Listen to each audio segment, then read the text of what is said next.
Hi students, இப்போ நம்ம பார்க்க போகிற லெசன் கெமிக்கல் பாண்டிங். இந்த லெசன் வந்துட்டு 9th ஸ்டாண்டர்ட் சயின்ஸ் கெமிஸ்ட்ரியில் 13th யூனிட்டாக கொடுத்துருக்காங்க. கெமிக்கல் பாண்டிங் லெசனோட book back 1 mark question and answers தான் நம்ம பார்க்க போகிறோம். First choose the correct answer பார்க்கலாம். First question, the number of valence electrons in carbon is dash. Options are A 2, B 4, C 3, D 5. Correct answer is option B 4. ஒரு ஆட்டமை சுற்றி வந்து orbits இருக்கும். ஆர்பிட்டில் தான் எலக்ட்ரான் ரிவால்வ் ஆகிட்டு இருக்கும். அந்த ஆர்பிட்டில் வந்து அவுட்டர் மோஸ்ட் ஆர்பிட்டில் எத்தனை எலக்ட்ரான் இருக்கோ அதை தான் வந்துட்டு பேலன்ஸ் எலக்ட்ரான்ஸ் அப்படின்னு சொல்லுவாங்க. கார்பனோட அவுட்டர் மோஸ்ட் ஷெல்லில் வந்துட்டு மொத்தம் 4 எலக்ட்ரான்ஸ் இருக்கும். So number of valence electrons in carbon is 4. Second question, sodium having atomic number 11 is ready to dash electron to attain the nearest noble gas electronic configuration. Options are A gain 1, B gain 2, C lose 1, D lose 2. Correct answer is option C lose 1 electron.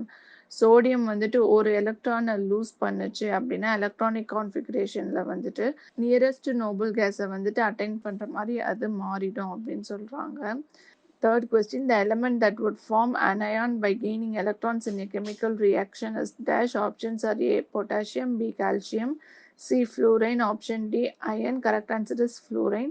Fluorine வந்துட்டு chemical reaction போது ஒரு எலக்ட்ரானை வந்துட்டு gain பண்ணி anion அதாவது negative அயானா மாறும் அப்படின்னு சொல்கிறாங்க.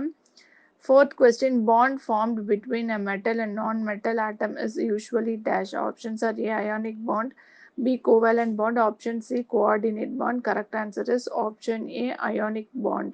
Ionic bond அப்படின்னா என்னன்னா அந்த ஒரு கெமிக்கல் ரியாக்ஷன் போது ஒன்று இல்லை அதுக்கு மேலே இருக்கிற எலக்ட்ரான்ஸை வந்துட்டு டிரான்ஸ்ஃபர் பண்ணி வேலன்ஸ் ஷெல்லுக்கு ஒரு எலமெண்ட்லேருந்து இன்னொரு எலமெண்ட்டுக்கு வந்து எலக்ட்ரான்ஸை வந்து டிரான்ஸ்ஃபர் பண்ணும். இதனால வந்துட்டு ஒரு எலமெண்ட் எலக்ட்ரானை லூஸ் பண்ணும், இன்னொரு எலமெண்ட் வந்து எலக்ட்ரானை கெயின் பண்ணும். இந்த மாதிரி நடக்கிறது பேர் தான் வந்துட்டு ionic bond. Fifth question, dash compounds have high melting and boiling points. Options are A covalent, option B coordinate, option C ionic. Correct answer is ionic compounds. Sixth question, covalent bond is formed by dash. Options are A transfer of electrons, B sharing of electrons, C sharing a pair of electrons. Correct answer is sharing of electrons. Covalent bond வந்து எப்படி ஆகும்னா எலக்ட்ரான்ஸை வந்து share பண்ணிக்கும். இப்போ 2 element வந்து ஒரு chemical ரியாக்ஷனில் involve ஆகுது அப்படின்னா அதில் வந்துட்டு என்ன ஆகும்னா ஏதாச்சும் ஒரு ஆட்டம் வந்துட்டு எலக்ட்ரானை ஷேர் பண்ணி அந்த 2 எலமெண்ட்டும் வந்துட்டு கம்பைன் ஆகும். ஏதாச்சும் ஒரு ஆட்டம் தான் வந்துட்டு எலக்ட்ரானை ஷேர் பண்ணும். அதுதான் கோவேலண்ட் பாண்ட் அப்படின்னு சொல்லுவாங்க. Seventh question, oxidizing agents are also called as dash because they remove electrons from other substances. Options are A electron donors, option B electron acceptors.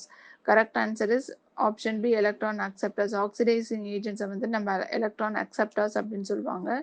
ஏன்னா கெமிக்கல் ரியாக்ஷன் போது அதர் சப்ஸ்டன்ஸ் கிட்ட இருந்து ஒரு எலக்ட்ரானை gain பண்ணிக்கும். அது கெயின் பண்ணி அது நெகட்டிவ் அயானா மாறும். ஸோ அதெல்லாம் எலக்ட்ரான் அக்செப்டர்ஸ் சொல்லுவாங்க. அதே மாதிரி ரெடியூசிங் ஏஜென்ட்ஸ்லாம் என்னன்னா வந்து எலக்ட்ரான் டோனார்ஸ் அப்படின்னு சொல்லுவாங்க. எலக்ட்ரானை வந்து லூஸ் பண்ணும் reducing ஏஜென்ட்ஸ்லாம். Eighth question, elements with stable electronic configuration have 8 electrons in their valence shell. They are dash. Options are A halogens, B metals, C noble gases, D non-metals. Correct answer is option C noble gases. Valence shell வந்துட்டு 8 electrons வச்சிருந்தது.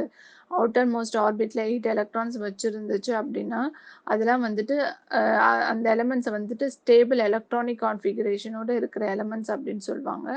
அது எந்த elements அப்படின்னு பார்த்தா Nobel cases, அதாவது periodic டேபிளில் வந்துட்டு 18th குரூப்பில் இருக்கிற அந்த எலமெண்ட்ஸ்லாம் வந்துட்டு இந்த மாதிரி நோபல் கேசஸ்.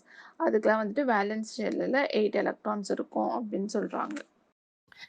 இந்த வீடியோ உங்களுக்கு பிடிச்சிருந்தா லைக் பண்ணுங்க, ஷேர் பண்ணுங்க, கமெண்ட் பண்ணுங்க, மறக்காம சப்ஸ்கிரைப் பண்ணுங்க.